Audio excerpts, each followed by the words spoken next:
Right now, there's a piece of ice older than medieval Europe screaming toward the sun at 2 million miles per hour.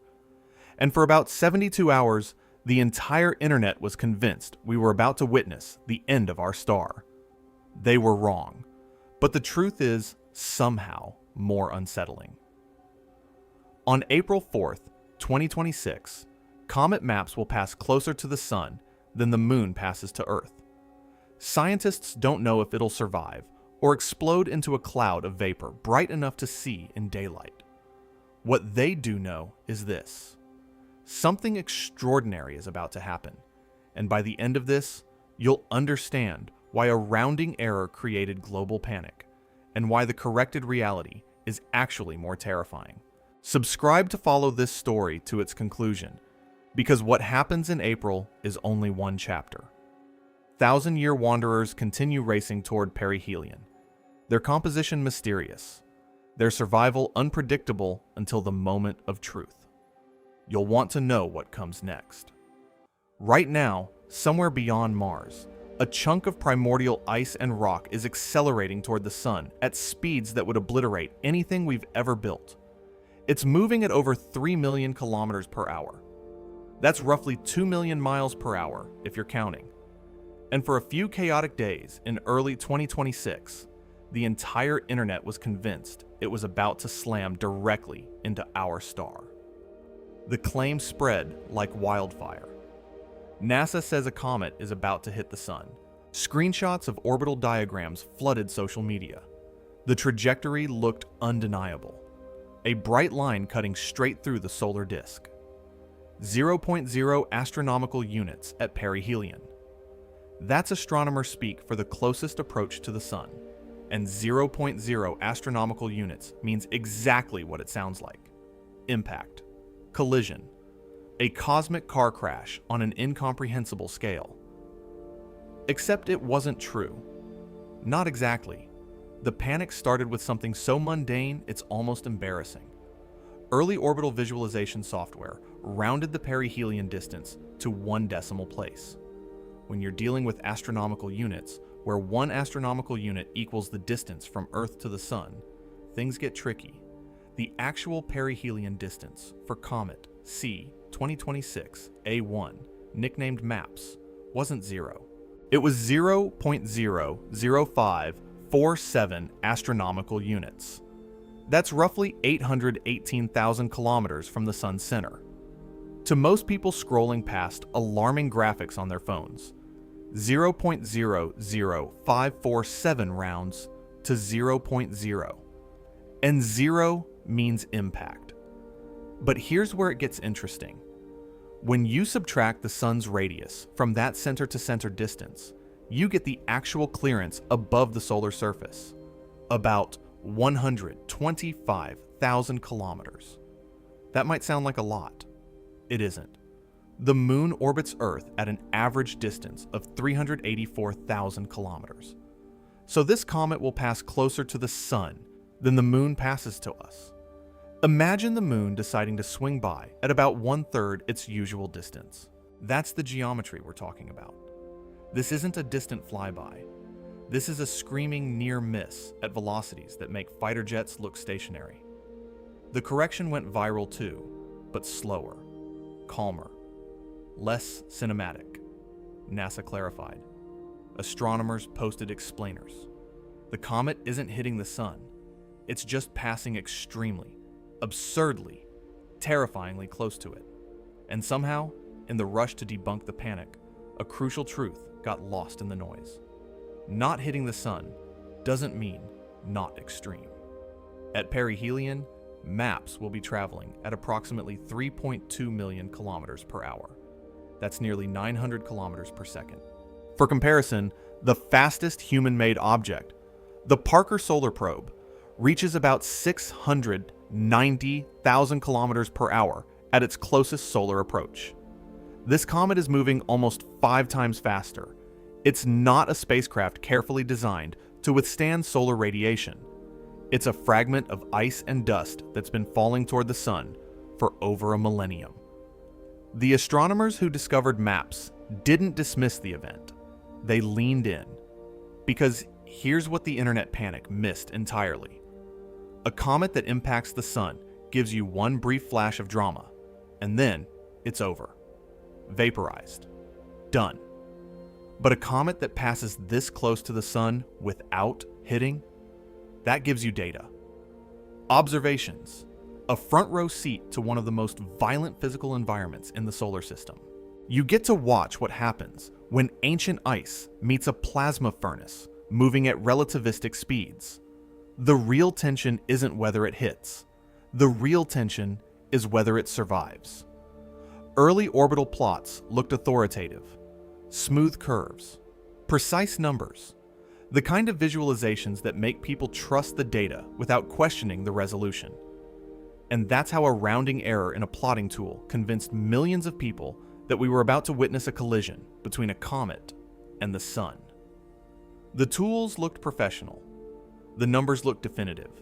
And the truth, as always, was hiding in the decimals nobody bothered to check.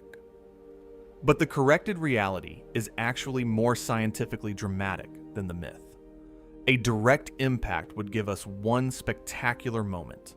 A near miss at 1.18 solar radii gives us something far more interesting. It gives us uncertainty. Will the nucleus hold together under tidal stress?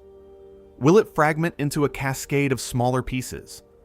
Will it vaporize completely in the solar corona? Or will it somehow, against all odds, emerge from the encounter intact? We don't know.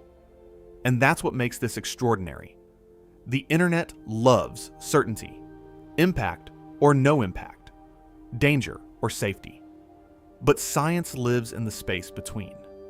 MAPS is hurtling toward a region of space where the rules change, where ice doesn't melt, it explodes directly into gas, where gravity gradients can tear solid rock apart, where temperatures exceed 1 million degrees Celsius. And we get to watch it happen in real time. So the viral claim was wrong, but the corrected version, that's the one that should keep you up at night. Most comets that dive toward the sun die quietly.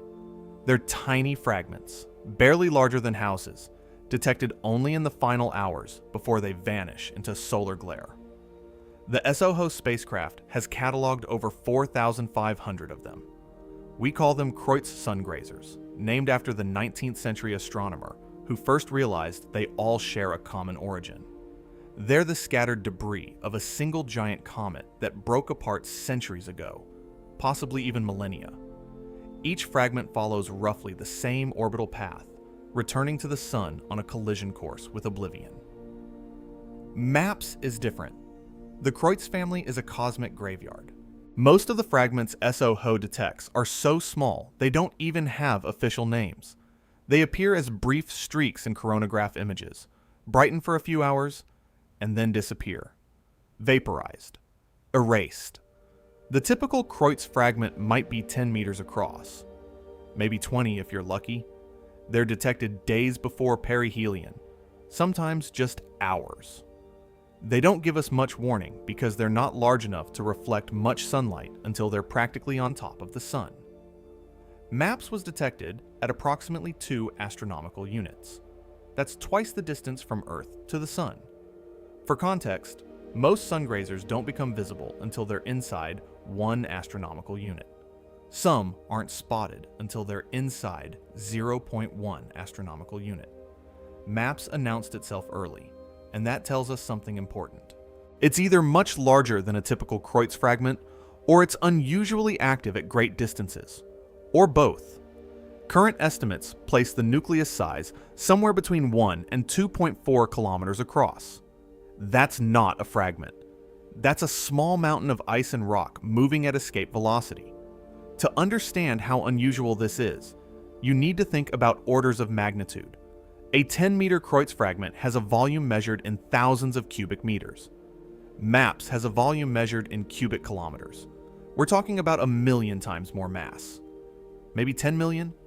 The difference between a pebble and a boulder doesn't even come close to capturing the scale. The orbital mechanics tell an equally strange story. MAPS has an eccentricity of approximately 0.99995. In orbital terms, eccentricity measures how stretched out an ellipse is, A perfect circle has an eccentricity of 0. A parabola, which is the boundary between bound and unbound orbits, has an eccentricity of exactly 1. MAPS sits just barely on the bound side of that line.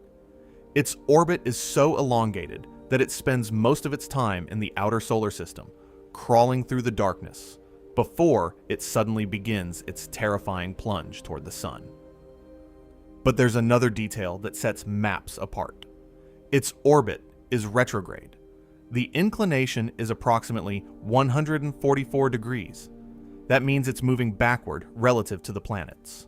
While Earth and the other planets orbit the Sun in a roughly flat plane, all moving counterclockwise when viewed from above the North Pole, MAPS is coming in at a steep angle, moving clockwise. Retrograde orbits are dynamically unusual. They suggest a violent origin, a collision, a gravitational slingshot, something that threw this object onto a path that defies the orderly motion of the solar system. The orbital period tells us when this comet last visited the inner solar system. Current estimates suggest MAPS takes roughly 1,100 years to complete one orbit. If that's accurate, its last perihelion occurred sometime around the year 900, the early medieval period. Charlemagne had been dead for less than a century.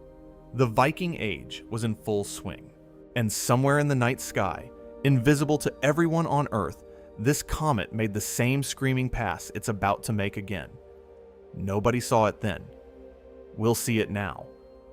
But here's the question that bothers astronomers.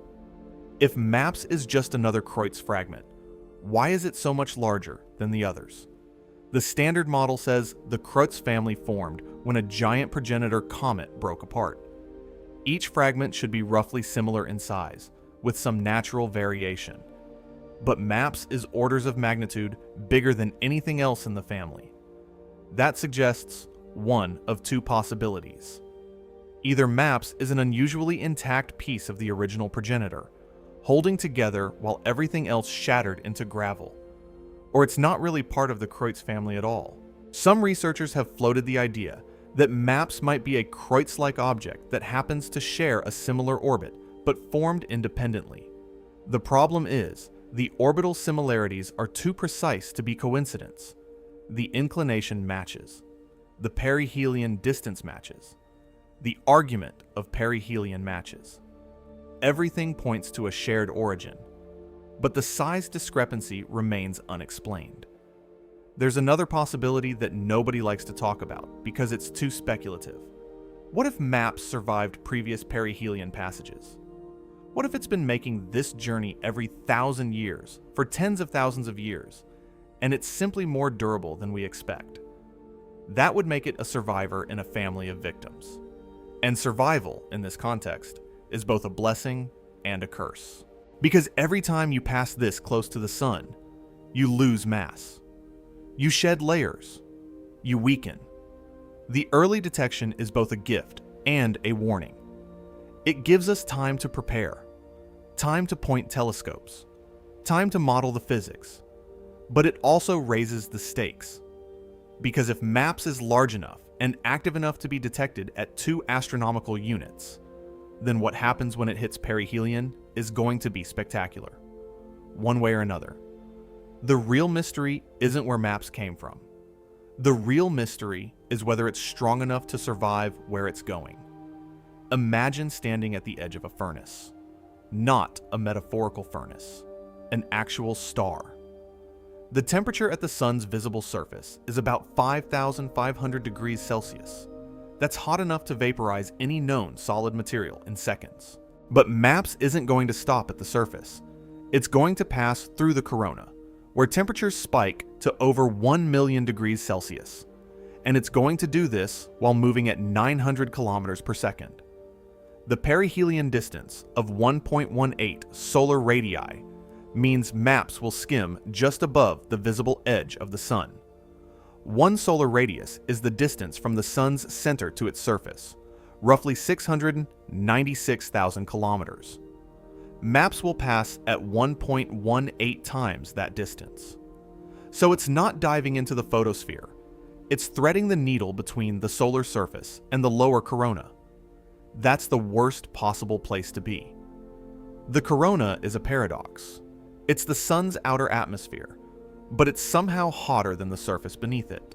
We still don't fully understand why.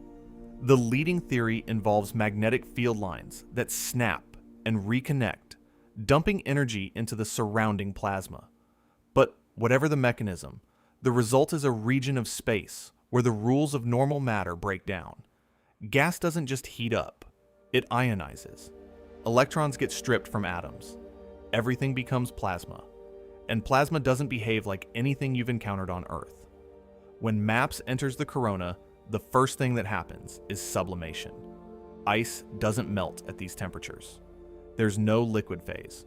Solid water ice transitions directly into vapor. But at the extreme temperatures near the sun, even that's an understatement. The ice doesn't just vaporize. It explosively converts to gas, creating enormous outward pressure. Imagine every molecule of ice in the nucleus trying to expand into gas simultaneously. The comet starts to blow itself apart from the inside. But sublimation is only part of the problem. Tidal forces are the other killer. Gravity gets weaker with distance, and when you're close to a massive object like the sun, the difference in gravitational pull between the near side and the far side of the comet becomes significant. The side facing the sun gets pulled harder than the side facing away. That differential force, called a tidal force, tries to stretch the comet along the sun-comet line and compress it perpendicular to that line. For a small solid object, tidal forces are negligible. But for a kilometer-sized comet with uncertain structural integrity, they're catastrophic.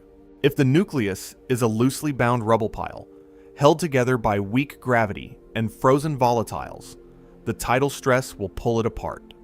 The comet will fragment into a cascade of smaller pieces, each of which then vaporizes faster than the original nucleus would have. If the nucleus is more monolithic, more like a solid block of ice and rock, it might hold together. Might. We have historical precedents, and they're not encouraging. Comet C in 1965 passed within about 0.008 astronomical units of the Sun. That's roughly 1.2 million kilometers. Close, but not as close as MAPS. Ikea fragmented. It broke into at least 3 pieces, possibly more. But it also became one of the brightest comets of the 20th century, visible in broad daylight. A spectacle that people remembered for decades. Comet Lovejoy, officially designated C 2011 passed even closer. About 0.0057 astronomical units at perihelion, roughly 850,000 kilometers from the Sun's center. Almost exactly the same geometry as MAPS, and Lovejoy survived. Sort of. It emerged from the solar encounter as a faint, battered remnant. Observers detected it post-perihelion, proving that at least some part of the nucleus made it through. But within days, it began to disintegrate. The structure had been too weakened. The tidal forces and thermal stress had fractured it beyond recovery. The key variable is composition. A comet made primarily of water ice with a dusty crust might behave differently than one rich in carbon dioxide ice or methane. Different ices sublimate at different temperatures. The sequence matters. If carbon dioxide sublimates first, it can create pressure that cracks the overlying crust. If water ice dominates, the nucleus might hold together longer. We don't know MAPS's composition. We won't know until we watch it cook. There are 3 scientifically plausible scenarios for what happens on April 4th, 2026. In the first scenario, MAPS doesn't survive. The combination of thermal stress and tidal forces overcomes whatever structural integrity the nucleus has. It fragments during the approach, possibly hours before perihelion. Each fragment then vaporizes independently. The result is a diffuse cloud of gas and dust that brightens dramatically and then fades. No intact nucleus emerges on the other side. In the second scenario, MAPS fragments near perihelion, but doesn't completely vaporize. The nucleus breaks into several large pieces, each of which continues on a slightly different trajectory. Some pieces might survive to become independent comets with their own orbital designations. Others might disintegrate further. This is what happened to Comet C. It's a messy, chaotic outcome that gives astronomers multiple objects to track. In the third scenario, MAPS survives intact. The nucleus holds together through perihelion despite the brutal environment. It emerges from the encounter scarred and diminished, having lost a significant fraction of its mass to sublimation, but structurally whole. This is the least likely outcome, but it's not impossible. Lovejoy almost pulled it off. Each scenario produces a different observational signature. Complete vaporization gives you a brief, intense brightening, followed by rapid fading. Fragmentation gives you multiple bright points and extended dust trails. Survival gives you a persistent nucleus with a developing tail as it moves away from the sun. The uncertainty is what makes this compelling. We can calculate trajectories with incredible precision. We can model thermal environments. We can estimate tidal stresses, but we can't predict the internal structure of a comet we've never visited. We don't know if it's solid or fractured, dense or porous, ancient or recently assembled. And all of those unknowns determine whether MAPS becomes the brightest comet in a generation or a forgettable puff of vapor. The physics at 1.18 solar radii is extreme. But extreme doesn't always mean fatal. Sometimes it just means spectacular. There's a peculiar truth about comets that most people don't appreciate. The brightest comets are often the ones that are dying. Fragmentation releases dust. Dust scatters sunlight. And under the right geometry, a disintegrating comet can outshine Venus. MAPS could become one of the brightest objects in the sky, or it could pass through perihelion, completely invisible from Earth. Both outcomes are scientifically possible. Both depend on factors we can't yet measure. The key is something called forward scattering. When sunlight hits a dust particle, it doesn't bounce off in all directions equally. Most of the light scatters forward, in the direction the light was already traveling. If you're positioned along that forward scattering angle, the dust cloud looks incredibly bright. If you're off to the side or behind, the same cloud looks faint. It's the difference between looking at a flashlight beam from the front versus the side. The geometry matters enormously. Near the sun, the geometry is complicated. MAPS will reach perihelion on April 4th, 2026. From Earth's perspective, the comet will be very close to the sun in the sky. That means observing it requires looking almost directly at the solar disk. Solar glare drowns out everything. Even Venus, the brightest planet, is difficult to see when it's too close to the sun. A comet, no matter how active, faces the same problem. But there's a twist. Space-based coronagraphs can block out the sun's direct light and reveal the faint objects in its vicinity. SOHO and stereo have been doing this for decades. If MAPS produces a substantial dust cloud, the coronagraphs will see it. They'll capture the brightening, the fragmentation, the potential outburst. The question is whether anyone on Earth will see it too. Southern Hemisphere observers have a better chance. The orbital geometry favors southern latitudes. In late March and early April, observers in Australia, South Africa, and South America might catch a glimpse of MAPS either before or after perihelion, low on the horizon during twilight. But twilight observations are notoriously difficult. The sky is bright. The contrast is low. You need dark skies and clear weather and precise timing. There's also the magnitude problem. Brightness predictions for sungrazers are notoriously unreliable. The standard formula astronomers use to estimate comet magnitude assumes a steady, predictable release of gas and dust. Sungrazers don't follow that model. They can undergo sudden outbursts. A comet that looks faint one day can brighten by several magnitudes overnight, or it can fragment and fade just as quickly. Some preliminary estimates suggest MAPS could reach a magnitude rivaling Venus.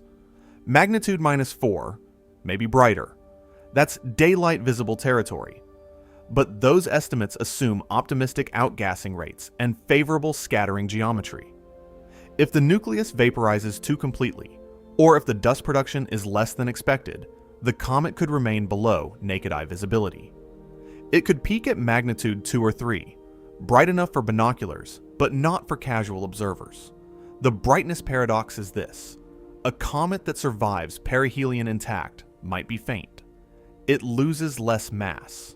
It produces less dust. It emerges as a small, dim object moving away from the sun.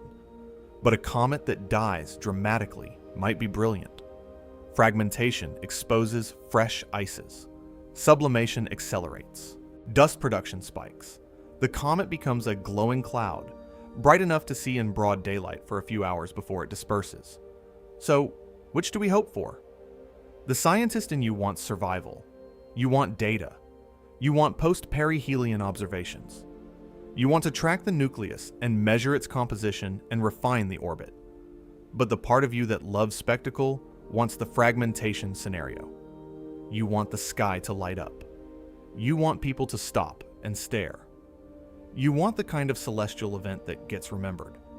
We might get both, or neither. That's the paradox. Comets are also unpredictable because their activity isn't just about temperature, it's about composition. If MAPS has pockets of volatile ices like carbon monoxide or methane, those could sublimate explosively even before perihelion. If the nucleus is mostly water ice with a thick dust mantle, activity might remain subdued until the very end. The surface properties matter. The internal structure matters. And we won't know any of this until we watch it happen. There's a hidden insight here that most people miss. The reason sungrazers look apocalyptic isn't because they're dangerous. It's because they're beautiful. They're the universe showing off. A chunk of ice and rock, older than human civilization, diving into a star and transforming into light. Whether that transformation is quiet or catastrophic, whether we see it with our eyes or only through instruments, doesn't change the fundamental fact. Something ancient is about to end, and we get to witness it. The brightness of MAPS will depend on factors we can't control and can't predict, but the significance doesn't. This is a front row seat to cosmic violence on a scale that makes terrestrial disasters look trivial. And it's happening, whether we can see it or not. So keep your eyes on the sky in early April. Check the forecasts. Watch the announcements. Because if MAPS decides to go out in a blaze of glory, you'll want to be ready. And if it doesn't, if it passes quietly and survives, that's a story worth telling too. The moment a comet gets close to the sun, the internet loses its mind. Sungrazers trigger something primal in people. Maybe it's the visual association with solar destruction. Maybe it's the apocalyptic imagery. Maybe it's just the sheer scale. But whatever the reason, MAPS has already spawned a dozen conspiracy theories, several doomsday predictions, and at least one viral claim that it's going to trigger a coronal mass ejection aimed directly at Earth. Let's address that one first, because it's the most persistent. The claim goes like this: MAPS impacts the sun. The impact releases energy. That energy triggers a massive solar eruption.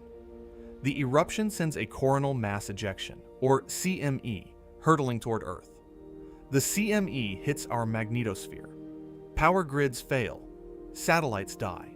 Civilization collapses. It's a tidy narrative. It's also nonsense.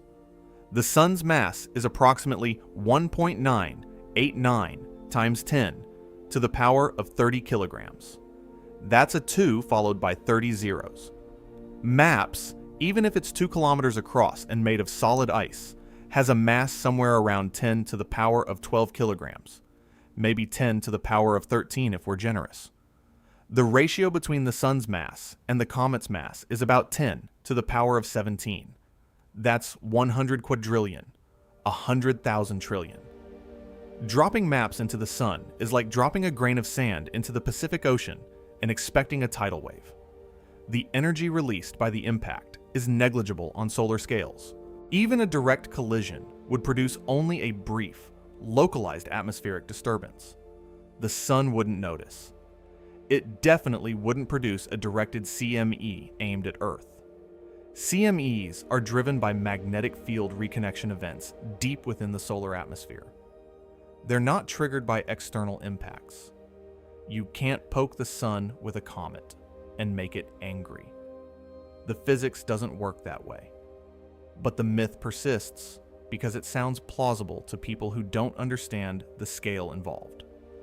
The sun is big, the comet is big, big plus big equals catastrophe, except it doesn't. There's another claim making the rounds, slightly more sophisticated, but equally unsupported. Some people have noticed the extremely high eccentricity of MAPS's orbit and concluded it must be interstellar, an object from beyond the solar system, falling into the sun on a hyperbolic trajectory. The reasoning is superficially logical. Interstellar objects have high eccentricities. MAPS has a high eccentricity. Therefore, MAPS is interstellar. The problem is the eccentricity isn't quite high enough. MAPS has an eccentricity of approximately 0.99995. That's very close to 1, but it's still less than 1, and that distinction is crucial. An eccentricity less than 1 means the orbit is elliptical and bound to the sun. An eccentricity greater than 1 means the orbit is hyperbolic and unbound. MAPS is bound. It's not an interstellar visitor. It's a solar system native on an extremely elongated orbit. Could future observations refine the eccentricity upward? Possibly. Orbital calculations improve as more data comes in. If the eccentricity turns out to be greater than 1, that would be extraordinary. It would make MAPS only the third confirmed interstellar object detected in our solar system, after Oumuamua and Comet Borisov. But right now, the data suggests it's bound. Barely, but bound. The cultural amplification cycle around sungrazers is predictable. Discovery happens. Early data is incomplete. Someone posts a dramatic interpretation. The interpretation goes viral. Scientists issue corrections. The corrections spread more slowly. And by the time the accurate information reaches most people, the myth has already taken root. You can trace this pattern back through every major sungrazer detection in the internet age. There's a psychological component to this that's worth understanding. Sungrazers tap into deep anxieties about solar stability. The sun is the source of all energy on Earth. It's the reason we exist. The idea that something could disrupt it, even symbolically, triggers existential dread. People want to believe that comets can hurt the sun because it gives them something tangible to fear. It's easier to worry about a comet than to confront the reality that the sun will eventually expand into a red giant and consume the Earth regardless of what we do. Then there are the conspiracy narratives, delayed disclosure, suppressed data, government cover-ups, the usual suspects. Some people are convinced that astronomers knew about MAPS years ago and hid the information to prevent panic. Others believe the true trajectory is being concealed because the actual impact risk is higher than admitted. There's no evidence for any of this. Astronomical data is public. Orbital calculations are published. Anyone with the right software can verify the numbers. But conspiracy thinking thrives on distrust. If you believe institutions lie as a matter of course, then official reassurances become proof of deception. It's an unfalsifiable position, and it's exhausting to argue against because no amount of evidence can change someone's mind if they've already decided the evidence is fake. The real drama, the actual scientific drama, is getting buried under all of this noise. The genuine uncertainty about whether MAPS will survive is compelling enough. You don't need to invent catastrophes. The truth is already extraordinary. Here's what we know for certain. MAPS is a large Kreutz sungrazer on a collision course with the inner solar system. It will pass extremely close to the Sun on April 4th, 2026. The encounter will subject it to temperatures and tidal forces capable of tearing it apart. Whether it survives or disintegrates will depend on its internal structure, which we cannot measure until the event itself. That's the story. That's the real story. And there's a philosophical angle here that deserves attention. MAPS has been falling toward the Sun for over 1,000 years. It survived the cold and the dark. It traveled through the outer solar system, where temperatures dropped to just a few degrees above absolute zero. It persisted through centuries of cosmic rays and micrometeorite impacts. And now, after all that time, it's about to face the most violent moment of its existence. A few hours will determine whether it endures or ends. That's not a metaphor for anything. It's just a fact. But it's the kind of fact that makes you think about persistence and fragility and the arbitrariness of survival. MAPS doesn't care if we're watching. It doesn't have a goal. It's just ice and rock following the laws of gravity. But we care. We watch. We speculate. And in that watching, we participate in something larger than ourselves. The controversies will continue. The speculation will intensify as April approaches. Social media will overflow with dramatic predictions and dire warnings and breathless countdowns. Most of it will be wrong. Some of it will be deliberately misleading. But underneath the noise, there's a genuine celestial event unfolding. And it's happening whether the internet gets it right or not. Something has changed in the last few years. Astronomers are finding things they weren't expecting. Small objects on extreme orbits, near parabolic trajectories that hint at origins far beyond the Kuiper belt. And the numbers don't match the old models. We thought the inner solar system was relatively clean, a few thousand known asteroids, a handful of active comets, the occasional surprise visitor from the Oort cloud. But new statistical models are suggesting something different. The inner solar system might be crowded with debris we've never detected. Interstellar objects are no longer theoretical curiosities. Oumuamua arrived in 2017. Comet Borisov followed in 2019. 2 confirmed interstellar visitors in 2 years. That's a higher detection rate than anyone predicted. And it raises an obvious question. If we found 2 in 2 years, how many are we missing? How many interstellar fragments pass through the inner solar system undetected because they're too small, too faint, or moving too fast? The math is uncomfortable. Current estimates suggest that at any given time, there might be several interstellar objects within Jupiter's orbit. Most of them are tiny, pebble-sized, maybe boulder-sized. They don't reflect enough light to be detected by our telescopes. They move through the solar system like ghosts, invisible and uncounted. We only notice them when they happen to be large enough or close enough or active enough to catch our attention. MAPS complicates this picture because its orbit is so extreme. An eccentricity of 0.99995 puts it right at the boundary between bound and unbound. That's the kind of orbit that makes you ask uncomfortable questions about origin. Did MAPS form in the Oort cloud and fall inward? Or did it form somewhere else entirely and get captured by the Sun's gravity during a close encounter?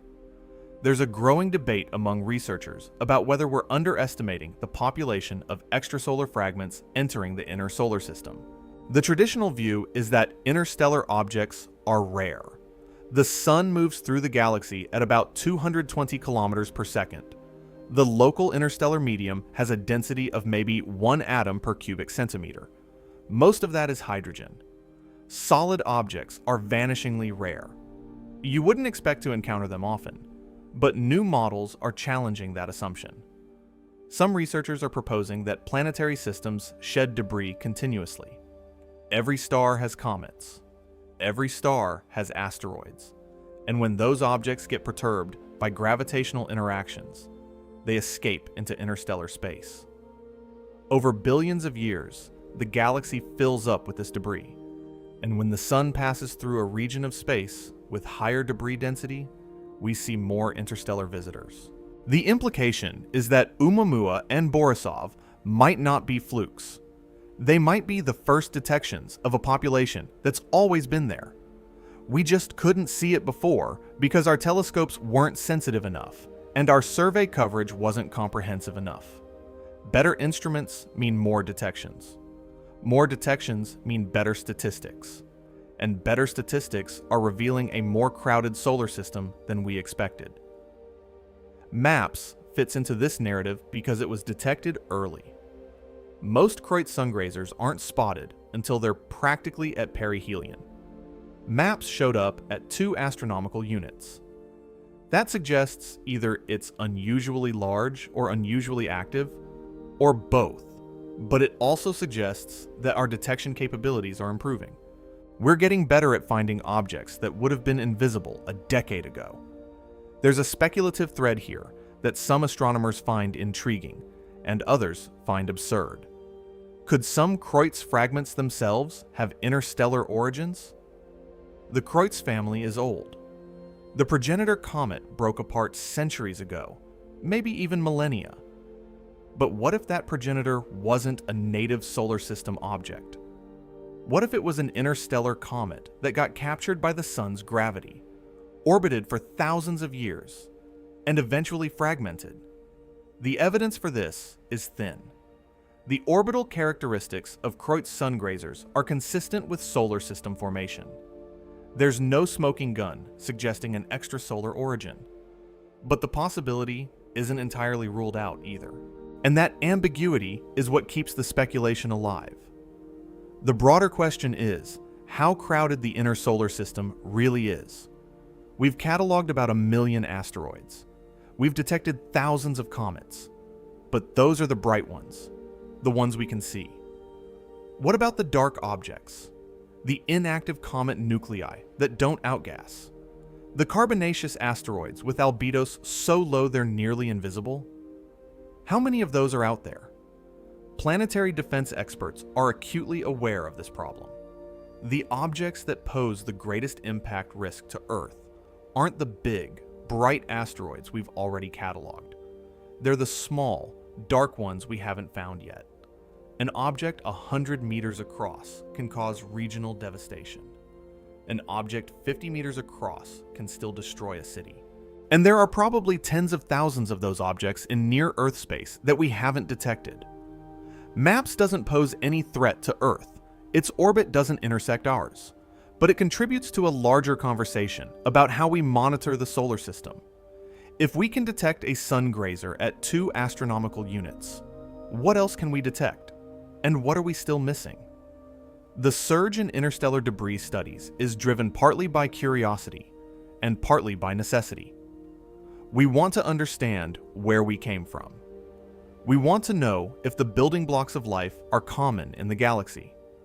We want to characterize the material that flows between stars, but we also need to understand the local environment for practical reasons. Impact risk, resource utilization, long-term human presence in space. All of these depend on knowing what's out there. MAPS is part of this larger shift in understanding. It's a data point, a single object on an extreme orbit.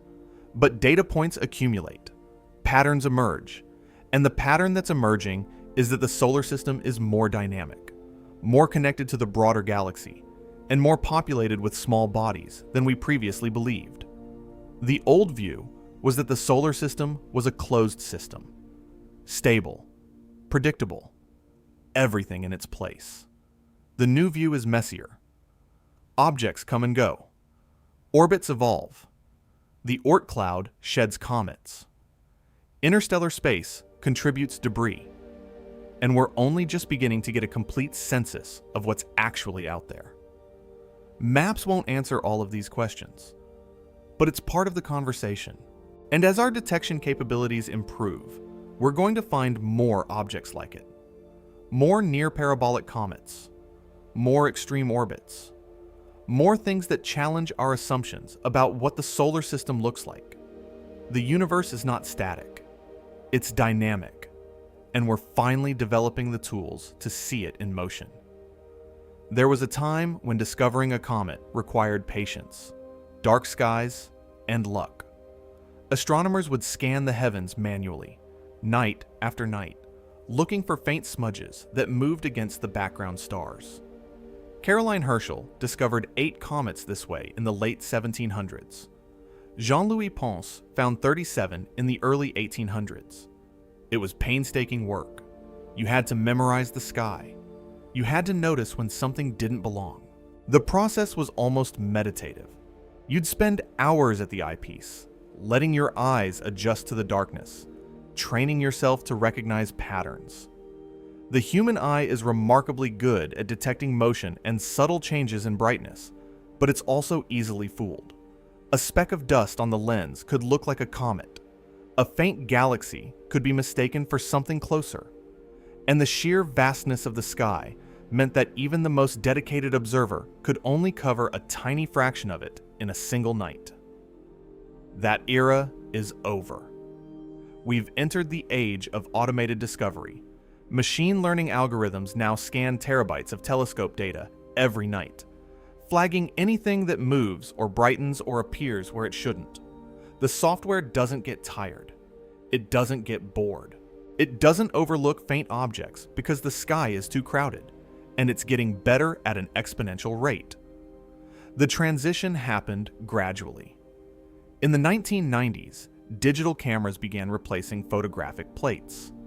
That alone was revolutionary. Instead of developing film and examining it under a microscope, astronomers could analyze images on a computer screen. But the real breakthrough came when storage became cheap enough and processors became fast enough to handle truly massive datasets. Suddenly, it was possible to compare millions of images automatically, looking for anything that had changed between observations. MAPS was detected by one of these automated systems. The specifics vary depending on which survey picked it up first, but the process is the same. A telescope captures images of a patch of sky. Software compares those images to previous observations. Anything that's changed gets flagged. A human astronomer reviews the flagged objects. Most are known asteroids, or variable stars, or image artifacts. But occasionally, something new appears. Something unexpected. The beauty of this approach is its scalability. A human observer might be able to examine a few hundred stars in a night. An automated system can process millions of data points in the same time, and it never misses a shift change. It never takes a coffee break. It runs continuously, 24 hours a day, accumulating observations that would have taken centuries to gather manually. The early detection of MAPS at approximately 2 astronomical units is significant because it demonstrates how far our capabilities have advanced. A decade ago, a sungrazer this size might not have been detected until it was inside 1 astronomical unit. 2 decades ago, we might not have found it until perihelion. The detection timeline has compressed dramatically, and that compression changes everything. Think about what that means in practical terms. At 2 astronomical units, MAPS was still relatively faint. It wasn't producing a dramatic dust tail. It wasn't bright enough to be visible to amateur astronomers, but it was bright enough to register in the sensitive cameras of modern sky surveys. The algorithms flagged it as unusual. The orbit looked strange. The motion was retrograde, and someone, somewhere, decided it was worth investigating further. Early detection means more time to refine the orbit. When you first spot an object, the orbital parameters are uncertain. You know roughly where it is and how fast it's moving, but you don't know the exact trajectory. Each additional observation reduces the uncertainty. Given enough time, you can predict the future position of an object with incredible accuracy. MAPS was detected months before perihelion. That gives astronomers dozens, maybe hundreds of observations to work with. The orbital solution is already more precise than it would have been for a last-minute discovery. The mathematics of orbital determination are elegant but unforgiving. You need at least 3 observations to calculate a preliminary orbit. More observations improve the solution exponentially. With MAPS, astronomers have had time to observe it from multiple locations at different times, under varying conditions. They've measured its position against background stars with sub-arc second precision. They've tracked its motion over weeks and months. And with each new data point, the uncertainty shrinks. More importantly, early detection allows for coordinated observational campaigns. Telescopes around the world can be scheduled in advance. Instruments can be prepared. Scientists can write proposals for observing time. Space-based assets like the Hubble Space Telescope or the James Webb Space Telescope can be pointed at the target. None of this is possible when you only have a few days' warning. Imagine trying to organize a global observation campaign with 72 hours notice. You'd need to contact observatories in different time zones. You'd need to interrupt scheduled observations. You'd need to hope for clear weather. Most importantly, you'd need to compete with other astronomers who also want telescope time. It's logistically nightmarish. But with months of advance notice, all of those problems become manageable. You can coordinate. You can plan. You can ensure that someone, somewhere, will be watching when the crucial moment arrives. The machine learning algorithms that enable this are surprisingly sophisticated. They don't just look for moving objects, they classify them. They distinguish between asteroids and comets based on morphology. They detect subtle changes in brightness that might indicate outbursts. They flag objects with unusual orbits, and they're trained on massive datasets that include millions of known objects and synthetic examples of rare events. The training process is fascinating. You feed the algorithm examples of known asteroids, known comets, known variable stars, and known artifacts. You show it what a cosmic ray hit looks like. You show it what an aircraft trail looks like. You show it what a satellite glint looks like. The algorithm learns to recognize patterns, and once it's learned, it can apply that knowledge to new observations. It can tell the difference between a main belt asteroid plodding along a predictable orbit and a near parabolic comet diving toward the sun. The result is a detection pipeline that can identify a potentially interesting object within hours of the initial observation. By the time a human astronomer looks at the data, the software has already done most of the work. It's calculated a preliminary orbit. It's estimated the magnitude. It's cross-referenced known catalogs to check if this is a rediscovery of a known object or something genuinely new. This is the paradigm shift. Discovery is no longer limited by human attention. It's limited by telescope time and data processing capacity, and both of those are improving rapidly. The Vera Rubin Observatory, when it becomes fully operational, will survey the entire visible sky every few nights. It will detect millions of transient objects. Asteroids, comets, supernovae, variable stars, anything that changes or moves. The data volume will be staggering, and the only way to process it is with AI. The Vera Rubin Observatory represents a quantum leap in capability. Its camera is 3.2 gigapixels. That's roughly 200 times more sensitive than the cameras in most smartphones. It can image an area of sky equivalent to 40 full moons in a single exposure, and it will do this repeatedly, building up a time-lapse movie of the entire visible sky. The goal is to create a living map of the solar system, updated constantly, showing everything that moves or changes. But there's a deeper implication here that goes beyond just finding more comets. Early detection changes the nature of these events. Sungrazers used to be sudden surprises. You'd wake up one morning and there would be a new comet in the sky, visible in coronagraph images, brightening rapidly. It was exciting precisely because it was unexpected. Now, we're moving toward a world where every major sungrazer is tracked weeks or months in advance. The surprise element diminishes.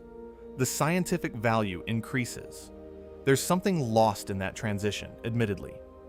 The thrill of an unexpected discovery has a unique quality. It's the astronomical equivalent of stumbling onto buried treasure. But what we lose in spontaneity, we gain in understanding. Predictable events can be studied systematically. unexpected events can only be observed opportunistically. Predictive modeling is the next frontier. If we know a sungrazer is approaching months in advance, we can model its behavior before it happens. We can predict when it will brighten. We can estimate the fragmentation risk. We can plan observations to capture specific phases of the encounter. The event becomes less like a natural disaster and more like a scheduled experiment. This is where the real power of early detection becomes apparent. With maps, scientists have had time to run simulations. They've modeled the thermal environment at perihelion. They've calculated tidal stress. They've estimated sublimation rates. None of these calculations are perfect, but they're better than nothing, and they allow researchers to make testable predictions. If MAPS behaves the way the models suggest, that validates the models. If it doesn't, that tells us something important about cometary physics. This has profound implications for public perception. When a comet appears suddenly and brightens unexpectedly, people panic. They assume danger. They spread rumors. But when the same event is predicted months in advance, when astronomers can explain exactly what's going to happen and why, the panic subsides. Education replaces fear. Preparation replaces reaction. The difference is psychological. Humans are uncomfortable with uncertainty. We want to know what's coming. We want to feel in control. Early detection gives us that sense of control, even when the underlying physics is just as chaotic. The comet is still unpredictable.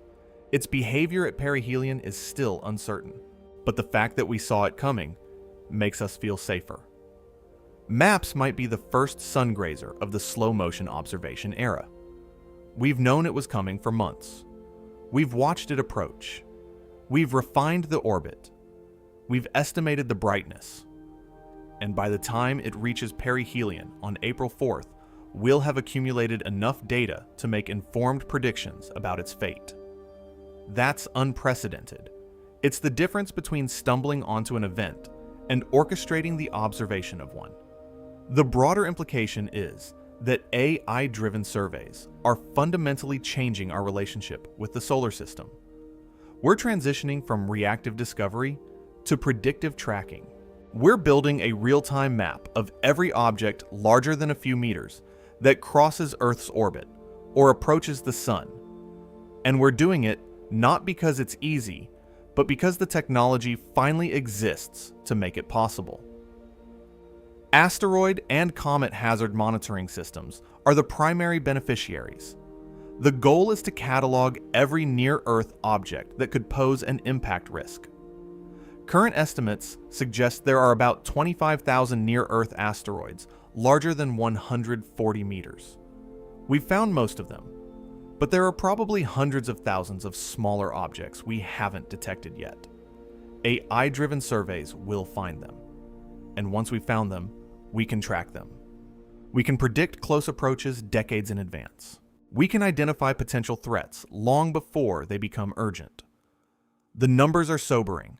An asteroid 140 meters across carries the energy equivalent of several hundred megatons of TNT.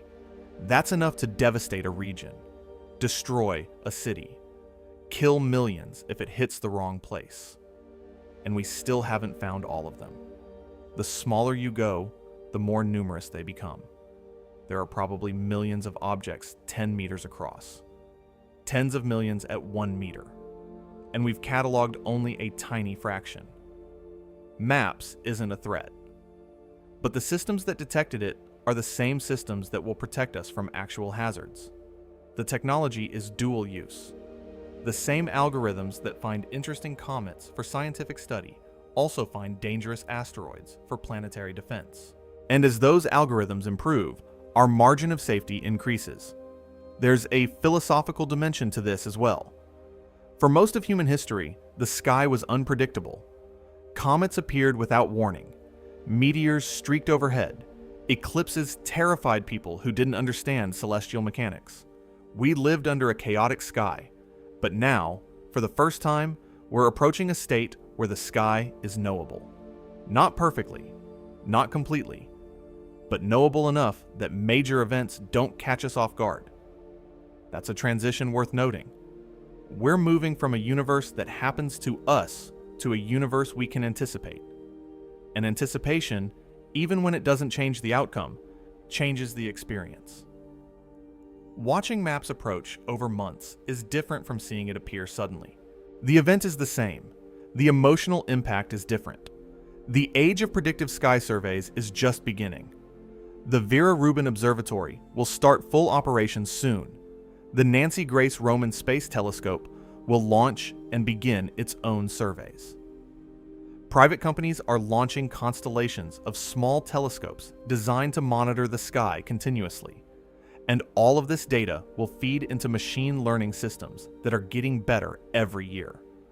We're entering an era where even the most violent cometary encounters with the sun are observed in advance, not discovered at the last moment. MAPS is the prototype, the first slow-motion sungrazer, and if the systems work as intended, it won't be the last. The real question isn't whether we'll detect the next MAPS. The real question is what we'll do with the data when we have it. Because knowing something is coming and understanding what it means are two different things. And understanding requires more than algorithms. It requires human insight, human curiosity, the willingness to look at something extraordinary and ask not just what it is, but why it matters. On April 4th, 2026, a chunk of ancient ice will skim the surface of the sun at nearly 900 kilometers per second. We've known it was coming for months. We've watched it approach. We've calculated the trajectory.